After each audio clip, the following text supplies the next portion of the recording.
अस्सलाम वालेकुम प्यारे दोस्तों, इंशाअल्लाह ताला मुझे उम्मीद है आप सभी लोग खैरियत से होंगे। प्यारे दोस्तों, आज हम बात करेंगे आज की रात यानी शब-ए बारात की रात में की जाने वाली इबादतें, शब-ए बारात की रात में पढ़े जाने वाली नफिल नमाज, उनका पूरा तरीका हिंदी में। अगर आज की रात में हम लोगों ने इन नफिल नमाज़ों को पढ़ लिया तो इंशाअल्लाह ताला ज़िंदगी भी कामयाब होगी, आखिरत भी कामयाब होगी, ज़िंदगी के तमाम जायज़ मकसद पूरे होंगे। तो प्यारे दोस्तों, वीडियो में आखिर तक बने रहें, वीडियो को लाइक और शेयर करके ज़्यादा से ज़्यादा ज़रूरतमंद लोगों तक ज़रूर पहुँचाएँ, क्योंकि प्यारे दोस्तों दीनी मालूमात दूसरों तक पहुँचाना सदका-ए जारिया है।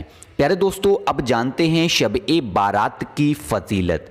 आप मदनी आका हुजूर नबी करीम सल्लल्लाहु तआला अलैहि वसल्लम ने इरशाद फरमाया कि शब-ए बारात की इबादत बहुत ही अफजल है। इस रात में अल्लाह तबारक ताला अपने बंदों के लिए रहमत के बेशुमार दरवाजे खोल दिया करता है। और आप मदनी आका हुजूर नबी करीम सल्लल्लाहु तआला अलैहि वसल्लम ने इरशाद फरमाया, अल्लाह तबारक ताला फरमाता है, कौन है जो आज की रात मुझसे बख्शिश मांगे, मैं उसको दोज़ख की आग से निजात देकर उसकी मगफिरत करूँगा। सुबहान अल्लाह। उसके बाद आप मदनी आका हुजूर नबी करीम सल्लल्लाहु तआला अलैहि वसल्लम ने इरशाद फरमाया, इस रात में इबादत करने वाले पर अल्लाह तबारक ताला दोज़ख की आग हराम फरमा देगा। तो प्यारे दोस्तों, हम जैसे गुनाहगारों को तो चाहिए कि हम लोग इस रात में ज़्यादा से ज़्यादा इबादत करें और मगरिब की नमाज के बाद गुस्ल करें। गुस्ल किस तरीके से किया जाएगा तो इंशाअल्लाह ताला मैं उसको तफसील से बताऊंगा। अब जानते हैं नफिल नमाज़ों का पहला तरीका। पहला तरीका यह है कि आप लोगों को शब-ए बारात की रात में 2 रकत नफिल नमाज कुछ इस तरीके से पढ़ने होंगे। सबसे पहले आप लोग 2 रकत नफिल नमाज की नियत करें। नियत जिस तरीके से हर नफिल नमाज की करते हैं वैसे ही नियत करें। उसके बाद पहली रकत में सना यानी सुबहाना पढ़ें। उसके बाद आप लोग 1 मरतबा सूरह फातिहा पढ़ें। सूरह फातिहा यानी अलहम्दु शरीफ पढ़ें। उसके बाद 1 मरतबा आप लोग आयतल कुर्सी पढ़ें। उसके बाद 15 मरतबा सूरह इखलास यानी कुल हुवल्लाहु अहद पढ़ें।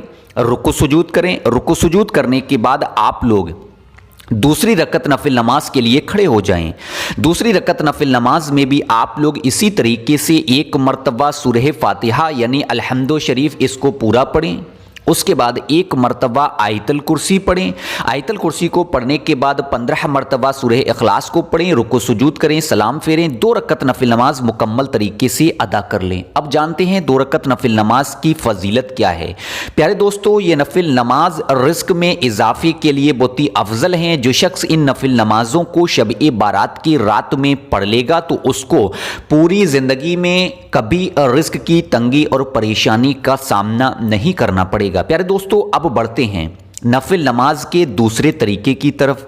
दूसरा तरीका यह है कि आप लोगों को शब-ए बारात यानी आज की रात में 8 रकत नफिल नमाज अदा करने हैं। 8 रकत नफिल नमाज आप लोगों को 4-4 रकत नफिल नमाज करके अदा करने हैं, यानी पहले 4 रकत नफिल नमाज फिर 4 रकत नफिल नमाज। अब जानते हैं नफिल नमाजों को पढ़ने के पूरे तरीके के बारे में। सबसे पहले आप लोग 4 रकत नफिल नमाज की नियत करें। नियत करने के बाद आप लोग पहली रकत में सना पढ़ें। सना पढ़ने के बाद आप लोग 1 मरतबा सूरह फातिहा को पढ़ें। 1 मरतबा सूरह फातिहा के पढ़ने के बाद आप लोग 10 मरतबा सूरह इखलास को पढ़ें। रुकू सुजूद करें। रुकू सुजूद करने के बाद आप लोग दूसरी रकत नफिल नमाज के लिए खड़े हो जाएं। दूसरी रकत नफिल नमाज में भी ठीक इसी तरीके से आप लोग 1 मरतबा सूरह फातिहा यानी अलहम्दु शरीफ पढ़ें। उसके बाद 10 मरतबा आप लोग सूरह इखलास को पढ़ें। रुकू सुजूद करें। 2 रकत नफिल नमाज अदा हो गई। जब तीसरी रकत नफिल नमाज में खड़े होंगे ठीक इसी तरीके से तीसरी रकत नफिल नमाज में भी सूरह फातिहा के बाद 10 मरतबा आप लोग सूरह इखलास यानी कुल हुवल्लाहु अहद को पढ़ लें। इसी तरीके से चौथी रकत नफिल नमाज मुकम्मल तरीके से अदा करें। रुकू सुजूद करें, सलाम फेरें। 4 रकत नफिल नमाज मुकम्मल तरीके से आप लोगों ने अदा कर ली। ठीक इसी तरीके से अगले 4 रकत नफिल नमाज आप लोगों को मुकम्मल तरीके से अदा करनी है। एक बार फिर ध्यान से सुने। 8 रकत नफिल नमाज 4-4 रकत नफिल नमाज करके अदा करनी है। 8 रकत नफिल नमाज में आप लोगों को सूरह फातिहा यानी अलहम्दु शरीफ को पढ़ने के बाद 10-10 मरतबा सूरह इखलास यानी कुल हुवल्लाहु अहद पढ़नी है। अब जानते हैं कुल हुवल्लाहु अहद के बारे में। बिस्मिल्लाहिर्रहमानिर्रहीम। कुल हुवल्लाहु अहद अल्लाहु समद लम यलिद वलम युलद वलम यकुल लहू कुफुवन अहद। मुझे उम्मीद है हर किसी एक मुसलमान मोमिन को ये सूरह ज़रूर याद होगी। इस सूरह को पढ़कर 8 रकत नफिल नमाज आप लोगों को अदा करनी है। इसकी फजीलत, अल्लाह तबारक ताला इन नफिल नमाज पढ़ने वालों के लिए बेशुमार फरिश्ते मुकर्रर करेगा जो उसे कब्र के अजाब से निजात की और जन्नत में दाखिल होने की खुशखबरी देंगे और दुआ करेंगे। सुबहान अल्लाह। तो प्यारे दोस्तों, मुझे उम्मीद है अमल का तरीका, नफिल नमाज का तरीका, इस रात की फजीलत मुकम्मल तरीके से समझ में आ गई होगी। तो आप लोग, अगर आपके ज़िम्मे कज़ा नमाजें वाक़ई हैं तो आप लोग इस रात में नफल नमाज न पढ़ के कज़ा नमाज़ों को मुकम्मल तरीके से अदा करें और आज से ही ताहिया कर लें कि हम लोग 5 वक्त की नमाज की पाबंदी करेंगे। तो प्यारे दोस्तों, इंशाअल्लाह ताला रात को 9:30 बजे मुलाकात होगी एक शब-ए बारात की ख़ास वीडियो के साथ, ख़ास अमल के साथ। जब तक के लिए आप लोग अपना भी ख्याल रखिएगा। इस रात में ज़्यादा से ज़्यादा इबादत कीजिएगा, कुरान पाक पढ़िएगा। इंशाअल्लाह ताला मिलते हैं रात को एक और वीडियो के साथ। दुआओं की गुजारिश। अल्लाह हाफिज़। शब्बा।